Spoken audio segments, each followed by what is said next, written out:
네, 저는 아동복지법으로 왜 아이들은 불행해지는가라는 제목으로 정은태 변호사님의 아동의 가정의 분리와 복귀제도의 문제점 발표문에 대한 토론을 한번 말씀드리겠습니다. 저는 나는 부모다 협회를 운영하고 있는 김수빈입니다. 네, 정은태 변호사님께서는 아동학대 처벌법 제12조와 제47조 그리고 아동복지법 제15조에 의해서 아동과 부모가 분리되는 상황에 대해서 아주 잘 설명해 주셨습니다. 그리고 이 과정에서 사법부의 심사가 부재하다, 특히 임시조치 전후로, 그리고 행정부의 권한이 지나치게 비대하다. 아까 말씀해 주셨듯이 기간 제한도 없었고 항변할 절차도 없고 사법부 판단을 받지 않는 사각지대가 있다. 이렇게 얘기해 주셨고 또 아동학대 전담 요원들의 전문성이 떨어진다라고 평가해 주셨습니다. 변호사님께서는 실제 사무들로 이 부조리한 상황을 경험하셨기 때문에 누구보다 이 문제점들에 대해서 더 절실하게 느끼셨고 또 핵심 요소들을 잘 파악해 주셨다고 생각합니다. 저도 적극 공감과 지지를 드리고 또 제가 접수하게 된 실제 사례들 중 변호사님이 설명 주신 상황보다 더 부조리했던 경우들 그리고 또 변호사님 의견에 뒷받침 드릴 수 있는 상황들을 좀 더 덧붙여 드려보고 싶습니다. 네, 무죄와 석방이 존재하지 않는 복지 사각지대의 국민들은 누가 만들어내는가라는 소제목으로 변호사님께서 설명해 주셨던 법적인 부분들을 좀 살펴보고 싶습니다. 정은태 변호사님께서 주신 내용과 또 옆에 계신 한효관 대표님께서 정리해 주셨던 내용들을 토대로 아마 이 표를 만들 수 있을 것 같습니다.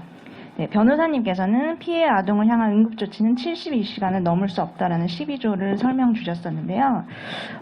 그렇기 때문에 사실은 72시간 분리한 후 특별한 사유가 없으면 아이들을 돌려줘야 하지만 제가 경험한 사례들 중에 딱 내 가정만 72시간 안에 돌아왔었습니다. 네. 근데 그 네 가정의 공통점들은 다 경제적으로 굉장히 부유했다는 점을 전 느낄 수 있었고 딱 한 가정 정말 기적적으로 검사님이 이 아이는 돌려줘라 한 경우를 빼고는 모두 바로 다음 단계 임시조치로 넘어갔던 것 같습니다.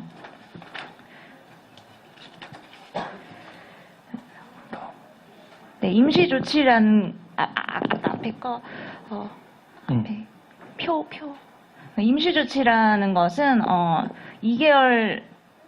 2개월 단위로 연장이 되고 또 2번 더 연장을 할 수 있어 6개월까지 가능하고요. 또 임시보호명령이라는 거는 피해 아동 보호명령 전까지라는 또 전제 조건을 갖고 있습니다. 그래서 여기 임시조치라는 건 되게 이제 부모들과 아이의 접근 금지를 명령하는 그런 게 많은데요. 임시조치 전까지는 이런 단계가 있고 또 피해아동 보호명령 전까지는 또 가운데 단계가 있고 또 피해아동 보호명령까지 가면 이 절차들을 다 걸치면 아동과 정말 접근할 기회가 너무 희박하게 있기 때문에 아이들과 굉장히 연락하기가 힘들고 고통스러운 시간이 지나는데요.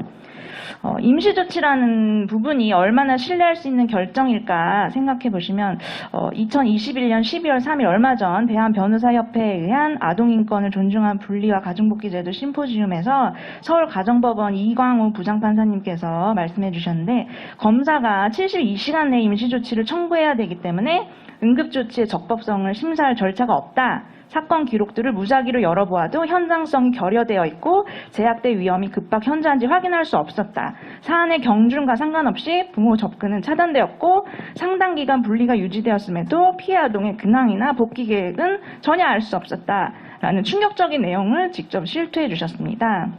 또 변호사님께서 아동학대 범죄처벌법 51조 피해 아동 보호 명령은 1년을 초과할 수 없다. 6개월 단위로 연장 가능하다는 소개를 주셨는데 저는 여기에 2항 이 연장 신청을 아보전과 보호관찰 수만 한다. 그리고 3항 아이가 성년에 도달하는 때까지 연장이 가능하다라는 내용을 덧붙이고 싶습니다. 피해 아동 보호 명령은 최대 4년이었는데 2020년에 성년에 도달하는 때까지로 개정이 됐었고 그리고 또 실제로 또 성년이라는 시기도 보호 종료 아동 자립 지원 강화 정책으로 18세에서 24세로 변경되었다고 합니다.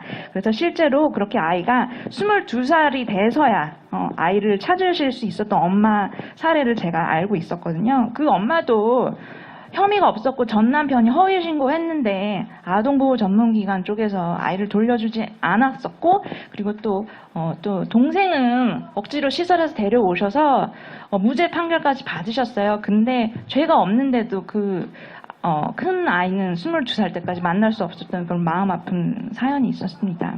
네, 그 다음에 아동복지법 15조, 아까 많이 말씀해 주셨던 이 더 이상한 법에 대해서 설명드리면, 이제 15조 1항을 보시면 이런 6호까지의 보호 조치가 있고, 또 사망에 따르면 위 1호 및 2호가 적합하지 않은 경우에만 3호부터 6호의 조치를 취할 수 있다. 즉 아동을 위해서 시설 입소는 후순위로 두는 이런 조항이 있는데, 또 6항에 2회 이상 신고 접수되었을 때, 또 학대가 강하게 의심되었을 때, 그리고 또 사법부 임시 조치가 없을 때, 그리고 또 별 이유 없이 지자체가 그냥 원했을 때 아이를 시설 입소를 할 수 있는 6항이 또 있습니다. 그래서 그리고 여기에 기간 제한이 없고요. 그래서 여기에 한번 빠져들면 저희들은 블랙홀 같다고 하거든요. 헤어나올 수가 없습니다. 아이들과 부모님들은 이 분리제도 안에 갇혀서 헤어나올 수가 없습니다. 이렇게 표면적으로는 이 보호 조치 같은 것들이 사법적 제도처럼 보이지만 실제 체감하게 되면 경찰이나 사법부 합법적 판단 없이 그냥 지자체 판단만으로 어차피 아동은 시설에 갇혀 있는 게 가능하게 됩니다. 엄마가 1분만 안 보여도 자지러지게 우는 아이가 떨어졌는데 임시조치 피해 아동 보호 명령 결정 나올 때까지 몇 년이 흐르고, 또 수년 후에 행위자라는 부모에게 불처분 결정이 나도, 무혐의가 나도 아이는 퇴소할 수 없는 경우들이 많았습니다. 그리고 또 드리고 싶은 말씀이 많은데 많이 줄이고요. 그래서 사법적으로 풀려나도 또 아보전에 또 원가정 교육 프로그램을 이수해야 된다는 또 매뉴얼을 들이대서 그 교육을 받으면서 3년째 끌려다니는 아버님도 봤고, 5년째 끌려다니면서 정신을 잃으면서 그냥 포기하게 되시는 어머님도 봤었습니다. 그리고 그 교육이 그렇게 효과가 없다는 의견들을 주시거든요. 그 다음에 아이의 고통은 누구의 이익으로 맞바꿔지는가, 여기에 대해서 이제 변호사님께서 아동학대 전담 공무원들에 대한 의심을 말씀해 주셨습니다. 그리고 이제 별 사례 아니었는데 이렇게 아이와 부모가 분리된 사례들을 얘기해 주셨는데, 전 여기에 아무 혐의조차 없는데 부모님들의 아이들이 강제 분리되는 사례들을 좀 더 덧붙이고 싶습니다. 그냥 아이 잘 키우고 있었는데 부모 준비가 안 되어 보인다, 앞으로 아동학대를 할 것 같다, 지극히 주관적이고 말도 안 되는 행정부만의 인권 침해적인 판단으로 아기를 뺏겼기 때문에 재판조차 없이 계속 끌려다니면서 부모님들 고생하시는 걸 봤었고요. 그리고 변호사님 말씀 주신 대로 청소년기 아기들은 가정 복귀를 거부할 정도로 탈선 길로 가버리는 경우도 있었고, 또 아주 아기들은 얼마나 힘들었는지 엄마를 못 알아보고 엄마를 거부하고 울고, 그런 말씀도 들었었습니다. 저는 여기에 아보전 직원들이 공무직으로 채용하자라는 주장들이 이 법 조항이 나오기 전부터 매스컴에 등장했던 걸 봤었고, 그리고 이건 어제 들은 얘기인데 공무원이랑 컨택하시는 분한테 들었는데, 실제로 아보전에서 실적이 많으면 구급 공무원과 같은 대우로 구시청이나 보건복지부에 채용을 할 수 있다. 그리고 구시청당 한두 명의 아보전 직원을 특별 채용을 모두 하고 있는 것으로 알고 있다. 그래야 아보전과 협약하기가 쉽기 때문에 모든 지자체들이 그렇게 또 공무직을 아동학대 전담 공무원이 아닌 아보전 직원을 채용하고 있다는 소식을 들었었습니다. 1분 내로 정리해 주세요. 네.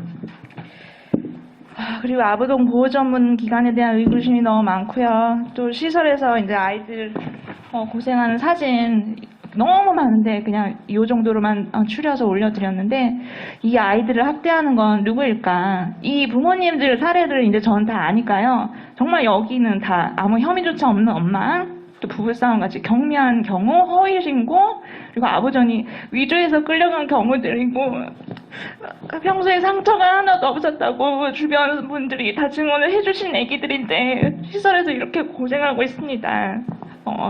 애기 중에 하나는 뭐 2달 동안 양치를 안 했다고 아빠한테 자랑하는 애기도 있었고, 또 어떤 애는 양치했는데 보육교사 선생님이 거짓말한다고 그냥 때리는 경우도 있었고, 그렇다고 합니다. 네네.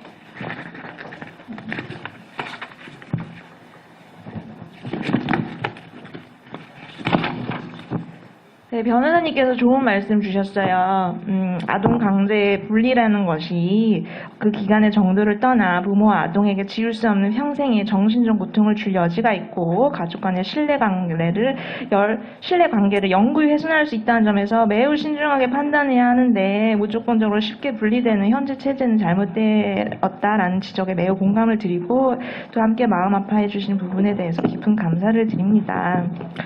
나는 부모다 협회 회원님 가정들의 사례를 종합해 생각해 봤을 때 분리되기 전 상황보다 분리되고 난 후에 아이들 충격은 정말 비교 불가할 정도로 크고 또 거기에서 헤어나왔을 때도 그 공포감에서 헤어나오기 어려워하고 계속 학습장애, 사회부적응, 우울증 같은 또 그런 반응들이 생기고요. 공정하고 명확한 기준에 의해서 학대 판정을 받고 분리가 된 것이라면 대한민국 국민으로서 받아들여야 할지부터 모르겠습니다. 그러나 이곳에서는 기준이 없었고 법이 없었고 나와 내 아이에 관련된 공문서들은 악의적인 허위 사실들로 위조돼 있었고 허술하게 증거 없이 그냥 작성돼 있었고 또 그 제출 자료들에 대해서 편향적 입장에 의해 억울한 판결을 계속 받아왔고 또 심지어 힘들게 무혐의, 불처분을 받은 후에도 행정조치에 의해 아이들을 돌려받지 못하는 부모님들은 또 시설에서 이렇게 학대를 경험하는 아이들은 이 피해는 누가 책임져야 할까요? 아동은 견딜 수 없이 고통스럽다는데 엄마들은 내가 고통스러워서 절규하는 게 아니고 엄마가 절실히 필요한 아이의 고통이 느껴지기 때문에 절규하는 건데 가족은 다 붕괴가 됐는데 누가 이 순간 이 상황으로 인해 가장 이익이 생기고 흡족한가요? 소중한 대한민국 아이들이 국가에 의해서 아동 학대를 받고 있습니다. 네, 감사합니다.